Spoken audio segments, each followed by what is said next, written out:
రేపు అంటే చాలామందికి భయం. కారణం నిన్నటి అపజయమే. నిన్న జరిగిన ఫెయిలియర్స్ నన్ను రేపటికి తీసుకుపోదు అని అనుకుంటున్నారు. నిన్న నాకు జరిగిన అవమానం రేపటి దినమును నేను ఫేస్ చేయలేకపోతున్నాను అని అనుకుంటున్నారు. నిన్న నాకు కలిగిన రోగం అది ఈరోజు నన్ను ఎంతో కలవరపరచుచున్నది. రేపటి దినం నాది కాదేమో అని అనిపిస్తూ ఉంది. కొంతమంది ముందుకు పోవడానికి శక్తి లేకుండా, ధైర్యం లేకుండా కలవరంలో పడి ఉంటారు. రేపటిని గురించి ఆలోచిస్తే ఏమీ నిరీక్షించడానికి లేదు. అంతా కుప్పకూలబోచున్నటువంటి ఒక భయం, కలవరం, ఏం జరగబోతుందో అనేటువంటి ఆందోళన. జీవితంలో దేవుడు మనలని ముందుకు నడవడానికి పిలిచారు. ఈ లోకంలో మనం జీవించుచున్నది శాశ్వతమైన జీవితం కాదు.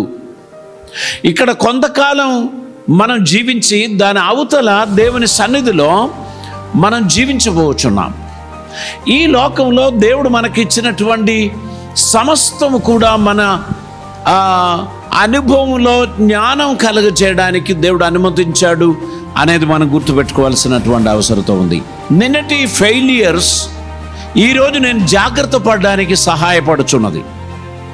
నేను స్థితిగతులను పాజిటివ్గా తలంచుకున్నట్లయితే నిన్నటి సిచ్యువేషన్స్, నిన్నటి ఫ్రెండ్షిప్, నిన్నటి రిలేషన్షిప్, చాలా మట్టికి తారుమారైపోయినటువంటి నా జీవితం అది ఈరోజు నాకు జాగ్రత్తనిచ్చుచున్నది.